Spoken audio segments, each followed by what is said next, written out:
is Up Indonesia podcast with me, your host, Ando Vida Lopez. And me, Abigail Imuria. And today, I always say this, but there's a special guest because finally we have a Southeast Asian friend. Our first international guest. International guest. Yep. They call him the future of Thailand. They call him the almost prime minister. Please give it up for Mr. Pita! Hello, Indonesia. It's good to be here. Thank you for having me. Thank you, Thank you, Pita, thank you. for flying all the way from Thailand just for this podcast, Oh, right? absolutely. Why not? I want to practice my Thai Sawadika. Selamat pagi. Wow! Wow. I know. Okay, that's all I know. Sawadika. Okay, and Kangkukam. Okay, and Terima kasih. Oh, wow. Yeah, wow. Okay, that's it. That's it. Amazing. Yeah. So maybe we should give a little bit of context, right? Yeah. For those of you who are not aware of who Pita is, so just a brief mention. I'm sure we're going to talk more about this later, but he is right now a visiting fellow of Harvard Kennedy School. Right. And he was the leader of the Move Forward Party that won most seats in 2023. I know that news broke also in Indonesia. Yeah. And really? It went viral as well here. A lot of people were talking about it. Cool. And you were nominated as a prime minister candidate, right? Yes. But So we form a coalition, yes. Yeah. Form a coalition, but then things happen, which we will talk about Yes. later. But first, I would like to ask you a very important question. Okay. So 2 days ago, Right. I was stalking your Instagram, right? Okay. Wow, Abigail. Wow. But then I realized that you followed What is Up Indonesia, Wiwi. Yeah? And I was very surprised. Yeah. Yeah? Like, why? Well, first of all, because of the time I'm spending in Boston Okay. as a visiting fellow, I'm pretty much a resource for the students and the professors when it comes to democracy and backsliding as well, because in America, they're experiencing it. In Asia, we are experiencing it. Yeah. I have a lot of Indonesian students who come to my office hours, and very much is about how to run for public office, pathway to politics, wow. future candidates program, because I'm on a political ban for 10 years. Yeah. It's been only a year. I have 9 more years 9 to more burn. years. So while I'm there as a fellow, I remember when I was a student, I graduated public policy at Harvard Kennedy School in 2011. So 14 years later, I returned. And because I have a lot of Indonesian students, Filipino students, I have to understand about their politics. And I'm going to spoil it. I'm going to Tarantino this Whoa, Tarantino reference. before we go on. Yeah. The top question Oh. that I get from the Indonesian students, Yeah. obviously Harvard students or MIT students or Boston University students over there, is how much does it cost to start a political party in India? I don't know what that means for the current situation of your state of politics here, but a lot of youth, probably privileged to be at Harvard and MIT, and they're thinking about running for a public office, but not for any existing incumbent political parties. They want to start their own party. Right. So they come on in and they say, my name is this, I'm doing this. I just want to, my question to you is, because I have 20 minutes with you, is how much does it cost to Straight start to the a heart of political the party? question. Yeah. Two countries, Indonesia and Philippines. Of course. If they're Thai, if they're Japanese or Colombian and things like that, they were like, I want to be a mayor of this city. I want to be I want to run for my party and things like that. So I have some fresh blood into the system, but only 2 countries that stood out. Indonesia and the Philippines. How much does it cost to start a political party? I think that says a lot. So that's why I followed politics very closely. I see. And then I saw your channel popped up. Thanks, algorithm.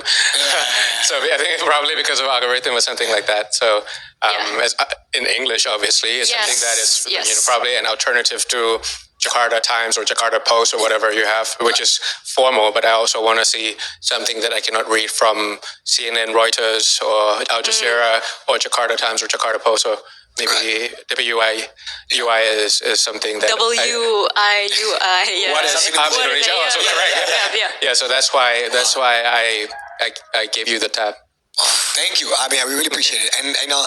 And obviously after this, I'll probably have to promote you guys so that the Thais, the younger generation Thailand, or even Thai people who care about Indonesia would follow as well. Is there a What is Up Thailand version? Is there a What is Up Indonesia version of Thailand? The thing is, you guys are niche. because you have it in English. You're Gen Z catered. I have a couple of friends who do something like he's like Jon Stewart of Thailand. His name is John Win Yu, for example. The show was called Spoke Dark. Spoke Dark, and very funny, very easy, like spoon-fed kind of political bites. Yeah, but it was not in English, so it was only like within Thailand, but for you guys to have it in English so that other people and diaspora can understand. Right. Okay, that's actually very interesting because I would have thought like they're in Southeast Asia. There would be what is up Thai, what is up Malaysia. There's Tiger and Thai Inquirer, but they're more formal. So it's not like it's not funny, it's not meme, it's not like properly edited like you guys. Maybe there needs to be what is up Thailand. There should be. The enterprising franchising. Franchising. I'm just joking with you. Yep. You don't need to franchise. I mean, you got a very large population here. 280 Your Gen Z is like what 80 million or something. That's larger than my country as a whole. So a very young country and things like that. Also, what the audience might want to know is that I'm 45 now. So when I was 20 years old, when I graduated from college, I worked in a private sector, like a consulting company, which are ASEAN client base. So I used to fly from Bangkok to Jakarta, work for your state-owned enterprise, work for your banks and stuff like that. So I've seen right after Reformacy. Reformacy 1997, 98. So I got here for the first time maybe year 2000. That was when the Asian financial crisis hit both of our countries. That's the parallel. And then later on, the tsunami that hit Aceh and also Pangai in Thailand. So that was, the kind of brotherhood, the kind of solidarity that both countries went through hardship. There was something in Thailand as well, not as strong or not as prevalent as Reformacy, but it was a short amount of time that democracy actually a little bit flourished. The constitution was drafted directly, indirectly by the people rather than the military. So we shared the dictatorship period. We shared the Asian financial crisis. You have the Reformacy. We have something sort of similar. Maybe sort of similar. 30% or 50% of you guys. And then the tsunami recovery, and then my personal time spent in Jakarta, Bangkok, Jakarta, and then later on, fast forward to today with all my students back at Harvard.